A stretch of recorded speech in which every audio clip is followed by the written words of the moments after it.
Монгол улсын засаг захиргаа нутаг дэвсгэрийн нэгж түүний удирдлагын тухай хуулиас 37 дугаар зүйл иргэдийн төлөөлөгчдийн хурлын төлөөлөгчдийн тоо 37-гийн 1 аймгийн иргэдийн төлөөлөгчдийн хурлын төлөөлөгчийн тоог доор дурдаснаар тогтооно. 37-гийн 1-ийн 1 аймгийн хүн амын тоо нь 50,000 хүртэл болох 25. 37-гийн 1-ийн 2 аймгийн хүн амын тоо нь 50,000-1-ээс 70,000 хүртэл болох 29. 37-гийн 1-ийн 3 аймгийн хүн амын тоо нь 70,000-1-ээс 90,000 хүртэл болох 35. 37-гийн 1-ийн 4 аймгийн хүн амын тоо нь 90,000-1-ээс дээш бол 41. Тайлбар. Энэ хэсгийг 2024 оны орон нутгийн ээлжид сонгуулиас эхлэн дагаж мөрдөнө. 37-гийн 2 сумын иргэдийн төлөөлөгчдийн хурлын төлөөлөгчийн тоог доор дурдаснаар тогтооно. 37-гийн 2-ийн 1 сумын хүн амын тоо нь 2,000 хүртэл бол 15. 37-гийн 2-ийн 2 сумын хүн амын тоо нь 2,000-1-ээс 5,000 хүртэл болох 21. 37-гийн 2-ийн 3 сумын хүн амын тоо нь 5,000-1-ээс 9,000 хүртэл болох 25.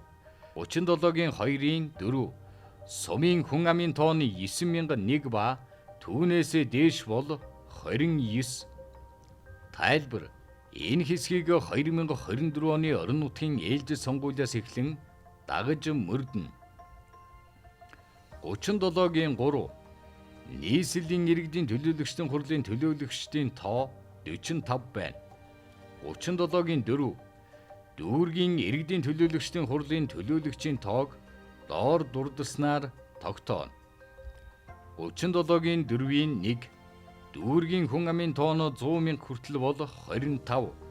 37-гийн 4-ийн 2 дүүргийн хүн амын тоо нь 100,000-1-ээс 200,000 хүртэл болох 35. 37-гийн 4-ийн 3 дүүргийн хүн амын тоо нь 200,000-1-ээс 300,000 хүртэл болох 41.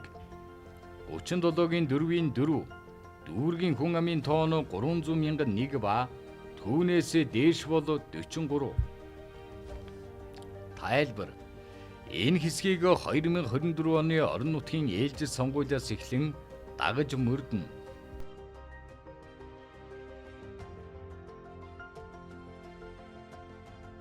А 37 дугаар зүйлээр бол иргэдийн төлөөлөгчдийн хурлын төлөөлөгчдийн тоог бол шинжилэн тогтоосон.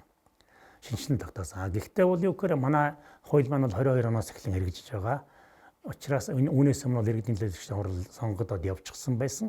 Ийм болохоор энэ 37 дугаар зүйлийн заалтууд бол бүгд одоо 24 оны иргэдийн төлөөлөгчдийн хурлын сонгуулиас эхлэн хэрэгжиж эхлэх юм заалт байгаа юм дээ.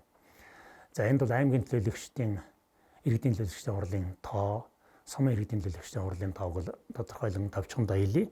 Жишээ нь аймгийн хүн амын тоо 50,000 хүртэл байх юм бол 15 төлөөлөгчтэй байх жишээтэй. 50-аас 70,000 байвал 29, 70-аас 90,000 байвал 35, 90-ээс дээш мянган хүнтэй аймагт бол аймгийн төлөөлөгчдийн хурал бол 41 гишүүнтэй байна. Сумын иргэдийн төлөөлөгчдийн хурлын тоонд бол 2,000 хүртэл хүнтэй бол 15 төлөөлөгчтэй, 2,000-аас 5,000 бол 21, 5,000-аас 9,000 хүртэл бол 25, 9,000-аас дээш хүнтэй сумд бол 29 төлөөлөгч сонгогдсон ажиллах ёстой. Гэхдээ энэ хоёр залал хоёулаа 24 оны иргэдийн төлөөлөгчдийн хурлын ээлжид сонгуулийн дараа хэрэгжиж эхлэх ийм зүйл байгаа юм. За манайд бол одоо 9,000-аар орохгүй бараг 30,000-аас дээш хүнтэй том сумууд байдаг шүү дээ. Тэгэхээр ийм ч байлаа гэсэн одоо ялгаа авахгүй 29 төлөөлөгчд сонгогдсон ажиллах ёстой.